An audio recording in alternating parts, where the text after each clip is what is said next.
열매 없는 무화과. 이 비유는 단순히 무화과 나무와 열매가 없다는 뜻이 아니라 임직받으신 분들, 아니 나 같은 성도들도 만약 아직 열매를 맺지 못했다면은 금년이 다 지나가기 전에 열매 맺어야 돼요. 오늘 본문 누가복음 13장은 전반이 예수님께서 회개를 촉구하는 말씀입니다. 열매 없는 무화과의 비유를 가지고 진리의 교훈을 하시는 주님의 심정을 헤아려 우리들은 뜻을 이루어드려야 되는 줄 믿으시면 아멘 하시기 바랍니다. 그래서 무화과는 이스라엘을 상징한다고 그러죠. 믿는 성도들을 상징한다면 더욱더 우리들은 심각하게 이 본문에 있는 말씀을 생각하고 실천에 옮겨야 되는 줄 믿습니다. 만약 오늘 12사람 장로님들이 1년에 한 사람씩만 전도해서 예수 믿고 교회 나오게 한다면 1년 지나면 몇 명이요? 12명이요. 내년에 또 한 사람씩 전도하면 몇 명이에요? 48명이요. 만약 이 12명이 전도해서 24명이 되고 또 24명이 전도해서 48명이 되고 48명이 전도해서 96명이 되고 이제 올라가면 힘들어. 그러면은 몇 년 걸리면은 한국에 있는 전 백성이 예수 믿게 될 것 같아요. 몇 년? 1000년? 1500년? 잘 들어보세요. 30년이면 이 숫자대로 나가면 30년이면 전 국민이 다 예수 믿고 하나님의 백성이 되는 줄 믿으시기 바랍니다. 가능한 거예요. 그렇기 때문에 예수님이 12제자를 뽑아서 예수님은 하늘로 승천하시고 너희들에게 권능과 능력을 줄 테니까 땅 끝까지 가서 복음을 전하라고 한 것은 가능하기 때문에 예수님께서 복음을 전하라고 하는 거죠. 전도 폭발이라고 하는 책이 있어요. Evangelism Explosion. 이 운동의 창시자로 알려진 미국 플로리다의 코럴 리지 프레스비테리안 처치가 있어요. 제가 거기서 선교 부흥했어요. 가서 나흘을 설교를 해줬어. 많이 모여 그 교회. 그 교회 담임 목사님이 Evangelism Explosion, 전도 폭발이라는 책을 써놨어요. 그 책을 내 서재에 있는 거를 이동원 목사님이 우리 집에 있으면서 그 책을 꺼내서 읽고 너무 은혜가 되니까 번역해가지고 한국판으로 낸 게 Evangelism Explosion, 전도 폭발 책이에요. 많은 교회에서 그 책을 사용해서 전도해 놓은 거예요. 그런데 그 제임스 케네디 목사님의 얘기입니다. 댄스 교습소에서 댄스 교사로 일하던 젊었을 때요. 어느 날 댄스 교습을 마치고 라디오를 틀면서 집에를 왔는데 다널드 번하우스라고 하는 미국의 유명한 목사의 설교가 방송을 통해서 나와. 당신은 영원한 운명의 시간을 어디에서 보낼 것입니까? 그 설교를 듣던 이 젊은 댄스 교사는 가슴에 찔림을 받았대요. 정신적으로 긴장하며 갈등을 느끼기 시작했습니다. 주님이 재림을 하시는 날 나는 어디에 있을 것인가? 춤이나 가르치다가 주님의 재림을 맞이할 것인가? 그 순간 쾌락적이었던 세속적 삶을 다 버리고 하나님께로 돌아왔습니다. 그날부터 마음을 다하여 하나님을 섬기기로 작정을 했습니다. 그는 하루 고급 식당을 갔는데 여종업원 얼굴이 좋지 않아 보였습니다. 성령이 제임스 케네디 목사님 마음에 저 사람에 전도하라, 저 사람에게 가서 전도하라, 저 사람에게 가서 믿음을 전해라고 했는데 이렇게 고급 레스토랑에서 무슨 전도요 하면서 무시하고 식사 후에 그 식당에서 나왔을 때 총소리가 났어. 깜짝 놀라서 돌아가 보니까 아까 그 얼굴 표정이 안 좋았던 웨이트러스가 총으로 자살을 한 거예요. 그때 제임스 케네디 목사는 저 사람에게 천국 갈 수 있는 기회를 내가 놓쳤구나. 부들부들 떨면서 회개를 합니다. 이후 며칠 동안 잠을 이루지 못했습니다. 그때 에스겔서 3장 18절이 떠올랐습니다. 그 여자의 피를 네 손에서 받으리라. 하나님의 음성. 네가 책임을 회피했다. 그 사람의 피를, 그 사람의 죽은 책임을 내가 너에게 지겠다. 그때서부터 이 사람은 결심을 합니다. 나에게 주어진 기회에 절대 전도를 포기하지 않겠다. 그래가지고 그 이벤젤리즘 익스플로션을 교사를 책으로 만들어서 많은 교인들에게 나누어져 공부하게 해가지고 그 교회가 비상적으로 발전을 했습니다. 누군가에게 마지막 기회일 수도 있다는 사명감에서 그는 때를 얻든지 못 얻든지 복음을 전하는 위대한 하나님의 사역자가 됐습니다. 전도의 열매하고 나무, 그것도 무화과 나무의 비유는 매우 중요한 비유라고 생각을 합니다. 왜? 그 사람이 예수 믿는지 어떻게 아느냐? 그의 열매를 보고 그 사람이 예수 믿는지 안 믿는지 안다고 그랬죠. 사과나무를 어떻게 압니까? 사과의 열매 맺는 것을 보고 알 수 있죠. 배나무를 어떻게 배가 열리니까 저게 배나무로구나 알 수 있는 줄 믿으시기 바랍니다. 오늘 성경에 나오는 나무를 생각해 봤을 때 엄청 많아요. 뭐 종려나무도 있어. 이 종려나무는 성도를 상징한다 그러죠. 종려나무는 모든 가지가 하늘로 뻗친대요. 그리고 풍부한 토양에서 풍부한 수분이 있으면 잘 자란다 그러죠. 그렇기 때문에 종려나무는 참 많은 사람들이 좋아하고 사랑하기 때문에 예수님이 예루살렘 성을 입성할 때 사람들이 종려나무 가지를 꺾어서 길에다 펴고 예수님 예루살렘 입성하는 것을 환영한 데 쓰는 나무였습니다. 성경에는 여러 가지 나무가 나오죠. 또 사람들은 그 당시에 나무를 숭배했습니다. 창세기 12장 6절에 아브라함이 그 땅을 통과하여 세겜 땅 모래 상수리 나무에 이르니 그때 가나안 사람이 그 땅에 거하였더라. 13장 18절에 창세기요. 이 아브라함이 장막을 옮겨 히브론에 있는 마르네 상수리 숲에 이르러 거하며 거기서 여호와를 위하여 단을 쌓더라. 두 번째 나무를 보면 뽕나무라는 게 있어. 시커모 트리. 그게 누가복음에 나오죠. 키는 한 15m쯤 된대요. 우리의 뽕나무 개념하고는 좀 다릅니다. 지중해 연안에 많이 심겨져 있는데 지금도 여리고성에 가면 그 뽕나무가 엄청 크게 자라죠. 우리나라로 말하면은 프라다나스 같은 나무여죠. 길거리에 심어놓은 나무 잘 자라니까 자꾸 자르지요. 뽕나무가 예루살렘에 형제는 거 그런 뽕나무요. 나 가봤어요. 거기 가서 보니까 진짜 올라가도 돼. 그러니까 삭개오가 키가 작으니까 나보다 더 작은 것 같아. 사람들이 많으니까 예수님 오는 것을 볼 수가 없어서 뽕나무에 겨 올라갔다 그랬죠. 저 프라다나무스 같은 데 겨 올라가서 예수님 오시는 것을 기다리고 있었는데 예수님께서 자기를 기다리는 사람에게 나타나는 분이 예수님이에요.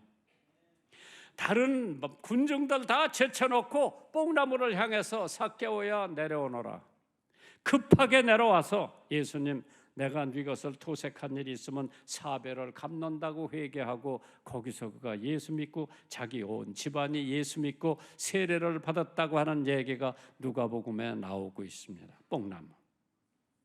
하나님께서 또 상수리나무 옥트리 하나님이 창세기 35장 4절에 그들이 자기 손에 있는 모든 이방 신상과 자기 귀에 있는 귀고리를 야곱에게 주는지라 야곱이 그것들을 세겜 근처 상수리 나무 아래 파묻고 베델에 올라갔다 그랬어. 우상을 다 파묻고 하나님을 섬길 때 우상을 버려야 돼. 우상을 파묻어야 돼. 우상이 없어야 하나님께서 우리의 제물, 우리의 제사, 우리의 예배 받아들이는 줄 믿으시기 바랍니다. 성지에 제일 많은 나무가 상수리 나무라고 그랬죠. 그 종류는 9가지 정도가 된대요. 천사가 기드온에게 나타날 때에도 상수리 근처에 있었다고 그랬죠. 압살롬 다윗의 아들이지요. 자기가 임금을 선포하고 사람들을 모아서 임금 행세를 하고 있었을 때에 다윗이 무서워서 피난을 갔어. 그러는 동안에 요압이라고 하는 다윗의 군대 장관이 자기가 압살롬을 만나러 갈 텐데 어떻게 해야 되겠습니까? 물어보니까 야, 건드리지 말고 잘 데리고 와라. 그런데 압살롬이 어디를 말 타고 가다가 상수리 나무에 상투가 걸렸어. 그래서 자기가 타던 당나귀는 지나가고 이 사람은 상수리 나무에 걸려가지고 대롱대롱 매달려 있었을 때에 어떤 군인이 와서 장관한테 보고하는 거예요. 네가 가서 죽여라. 그러니까 전 하나님의 아들, 임금님의 아들을 제 손으로 죽이지 않겠습니다. 안 죽였어. 그때 거기 10 부하들이 있어서 네가 가서 죽여라. 그런데 그 사람들이 우물쭈물하고 있었을 때 요압이 단창을 가지고 배를 찔러가지고 압살롬을 죽였어요.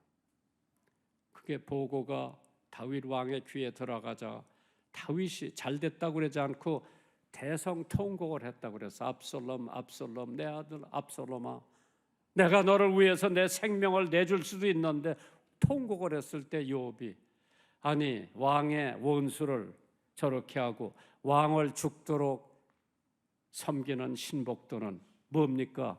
그때 다윗이 깨닫고 다시 정신 차리고 예루살렘에 돌아와서 태평성세를 이루었다고 하는 하나님의 말씀. 반드시 죄는 갚게 마련입니다. 그게 상수리 나무의 덕을 본 거예요.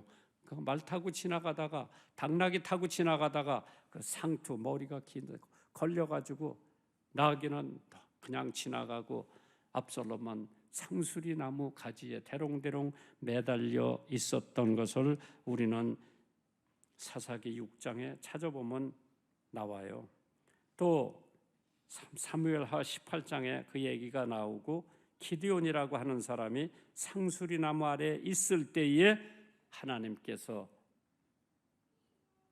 기드온을 불러서 300용사를 데리고 적군이 쳐들어올 때 막았다고 한 얘기도 상수리 나무 밑에 있었을 때에 하나님께서 사명을 받았죠. 종려나무가 있어. palm tree.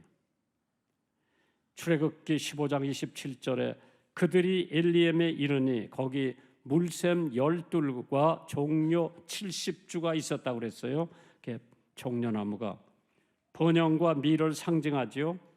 회당과 성전에서 장식하는 용으로 장식용으로 승리의 표시로 사용되고 예루살렘 입성을 할 때 예수님을 위해서 사용된 나무가 종려나무예요. palm tree.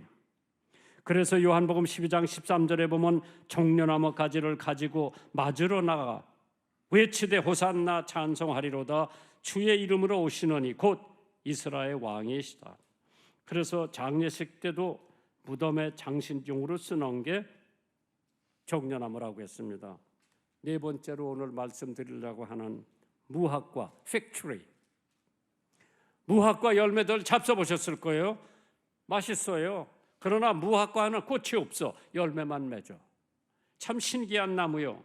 미가서 4장 4절에 각 사람이 자기 포도나무 아래 자기 무화과 나무 아래 앉을 것이라. 그들이 두렵게 할 자가 없으리니 이는 만군의 여호와의 입이 이같이 말씀하심이니라.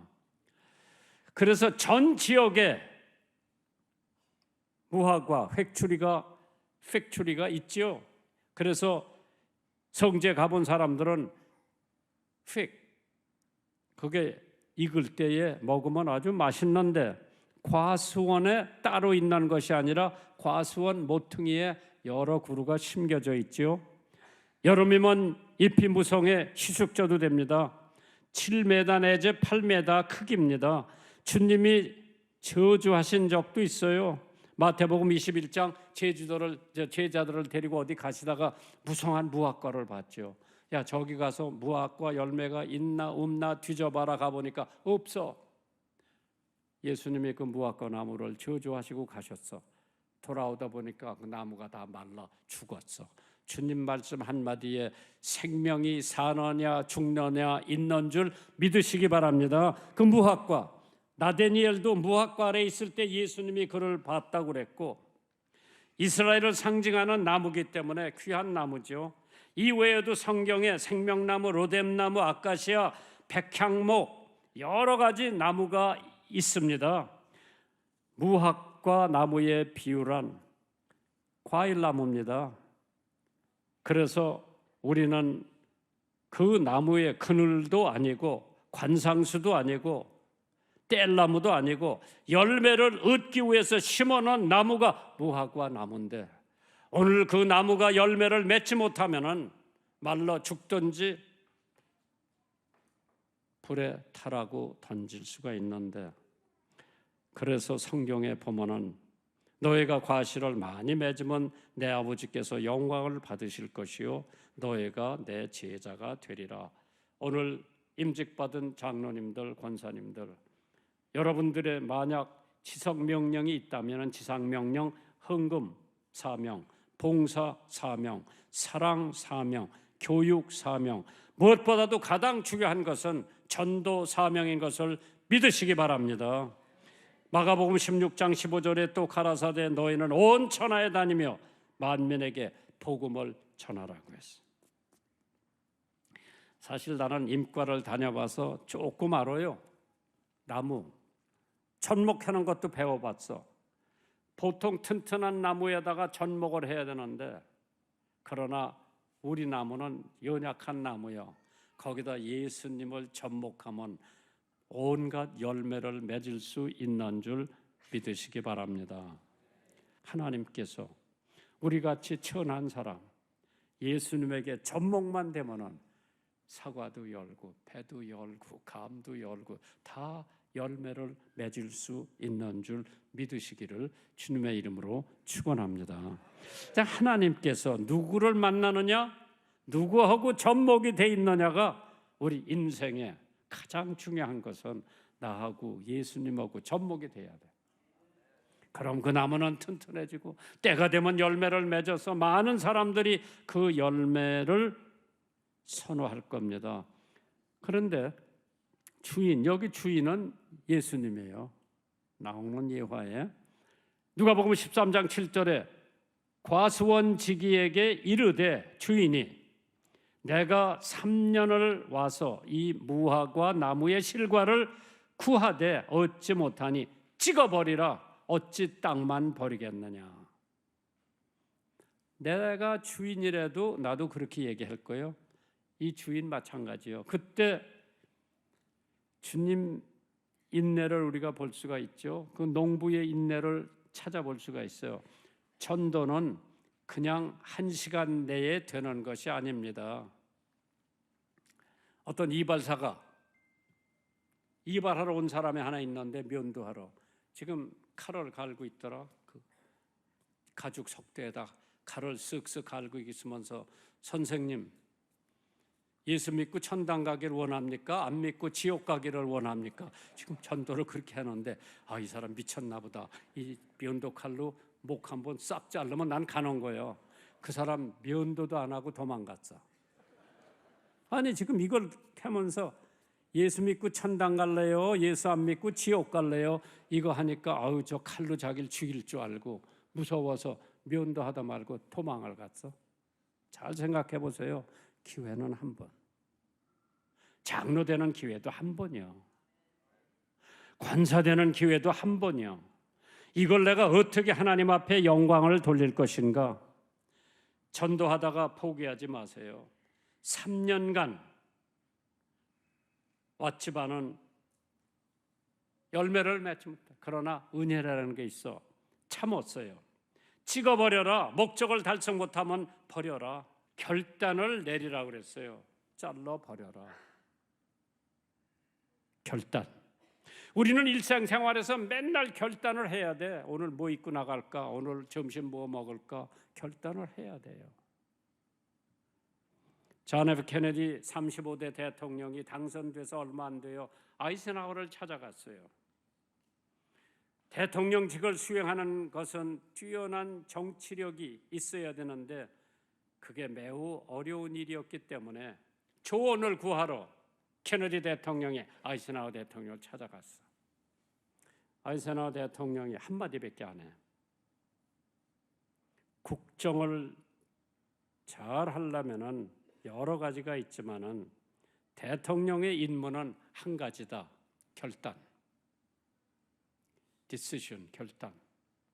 그 한마디 해줬어요. 그 결단을 두려워하지 말고 실천에 옮겨라. 그래서 소련 크루시체프가 지금 큐바에다가 핵을 갖다 놓으려고 했을 때에 케네디 대통령이 결단한 거예요. 못하게 막은 거예요. 3차 전쟁 일어날 것을 생각하고 못하게 막은 거예요.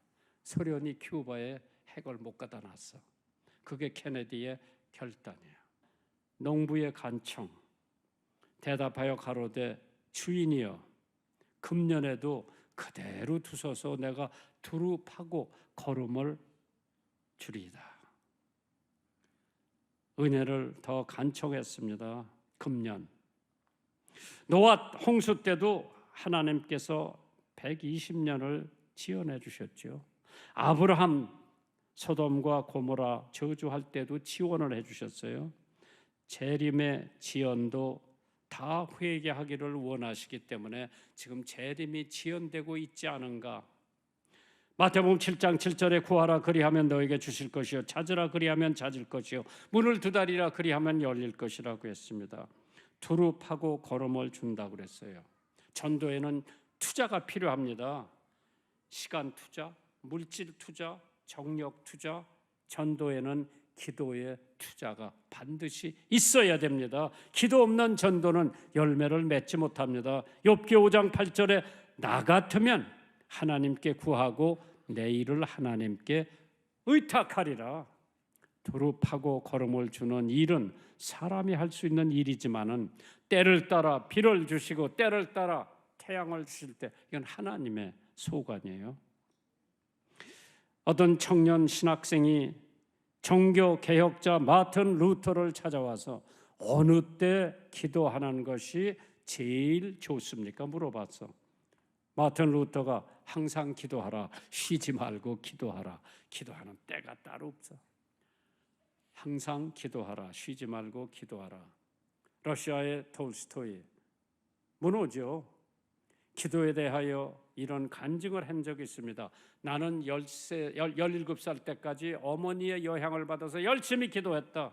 그런데 형하고 같이 자면서 형 기도를 안 했어. 또 톨스토이가 기도하니까 비웃었어. 그래서 그는 50세까지 형하고 지내면서 기도를 안 했어요. 그런데 50세 중반에 기도하지 않는 것이 얼마나 큰 죄인가를 깨닫고 다시 기도를 시작했다고 합니다.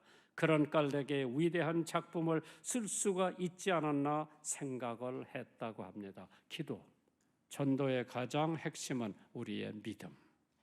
내가 저 사람 전도하면 반드시 믿을 거라고 하는 믿음을 가지고 전도를 해야지.